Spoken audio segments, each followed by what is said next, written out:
खबरें वो जिनका है आपको इंतजार, खबरें वो जो देश के दिलों में धड़कती है।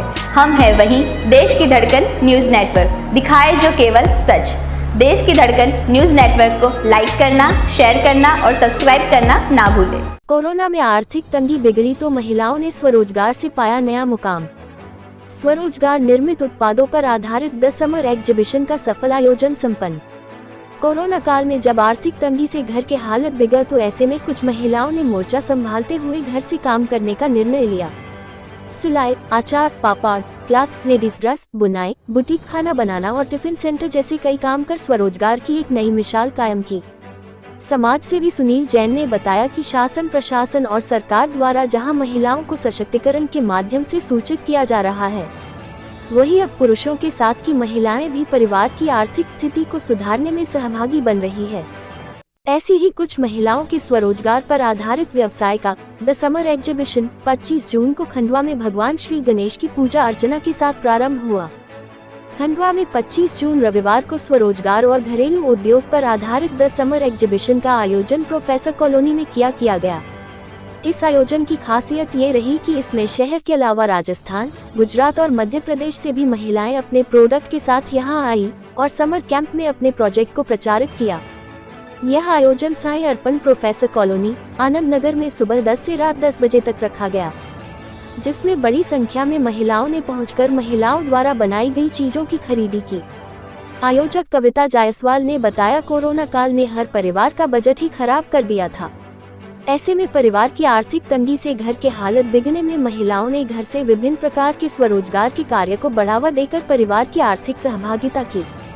ऐसी ही लगभग 250 महिलाओं का एक ग्रुप बनाया है जो स्वरोजगार के क्षेत्र में बहुत अच्छा कार्य कर रही है। ऐसी ही महिलाओं के प्रोडक्ट जैसे अजरक, इकत, बटीक, कलमकारी, दाबू, लेहरिया, बांधनी, चिकनकारी, फुलकारी की साड़ी एवं सूट, पुष्पाभूषण, हस्तशिल्प, खाद्य स्टॉल सहित कई उत्पाद इस एग्जीबिशन में उपलब्ध रहे। सभी शहर वासियों नई वैरायटी की चीजों को देखा और खरीदारी की। देश की धड़कन न्यूज के लिए खंडवा से नारायण प्रजापति की रिपोर्ट।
हमें बोले ना, वो अभी मैंने फोन किया तो बोले एक्चुअली क्या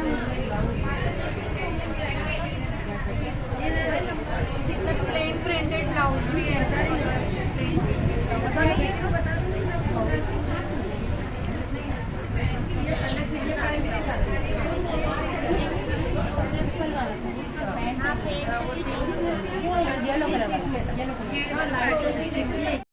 मोटिवेशन मिल रहा है ताकि वो अपने काम को और बढ़ा सके। बहुत सारी महिलाएं घर में सिर्फ खाली टाइम वेस्ट करती हैं, उनको भी, दूसरों को भी आने से भी ये मोटिवेशन मिलेगा कि हम बैठ के भी घर के कामों के साथ भी कुछ कर सकते हैं। मैंने तो स्वयं इसलिए लगाया है कि जॉब के बाद भी यदि हम कुछ अपना शौक है या कुछ ऐसा बच्चों के लिए कुछ मोटिवेशन बताना चाहते हैं कि भाई कुछ कर सकते हैं। बच्चे पढ़ाई के साथ फॉरेन कंट्री में कितने काम करते हैं, हमारे यहाँ के बच्चे सिर्फ पढ़ाई के अलावा कुछ नहीं करते, बाद में टाइम बचता है। मैं ये बताना चाहती हूँ कि बच्चों को पढ़ाई के साथ भी टाइम मिलता है तो भी कुछ ना कुछ अपना छोटा छोटा रोजगार शुरू कर देना चाहिए, ताकि वो बाद में भटके ना, उनको जॉब ना मिले तो वो परेशान ना हो। कम से कम वो धीरे धीरे अपना कुछ करते रहे, साथ में पढ़ाई भी करते।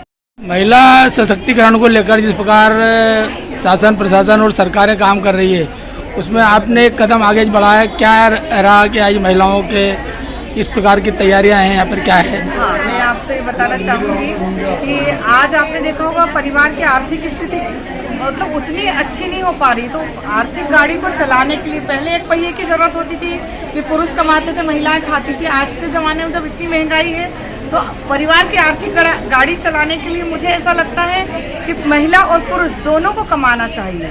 तो कुछ जो महिलाएं घर से कुछ करना चाहती हैं स्वरोजगार, तो मैंने खुद अपना बहुत एक छोटे से स्टॉल से अपना स्टार्टिंग किया था अपना रोजगार, तो मुझे याद आया कि नहीं, मुझे महिलाओं को प्रमोट करना चाहिए और इसलिए मैंने ये एग्जीबिशन ऑर्गेनाइज किया है। यहाँ सभी महिलाएं अपने घर से छोटा मोटा सेल करती हैं, तो मैं एक प्लेटफॉर्म देना चाहती हूँ और खंडवा की जनता को बताना चाहती हूँ कि महिलाएं भी किसी काम में कम नहीं है। आप लोग बस उनको थोड़ा सा मोटिवेशन करो, उनको मोटिवेट करिए।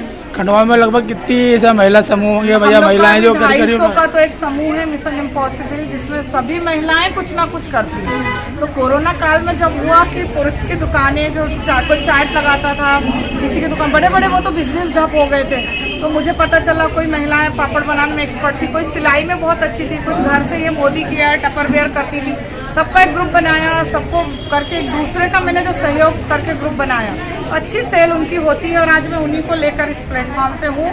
और ये मेरी बहुत अच्छी फ्रेंड है, तो मोटिवेट होकर स्टॉल लगाए, इसको ज़रूरत नहीं है स्टॉल लगाने की।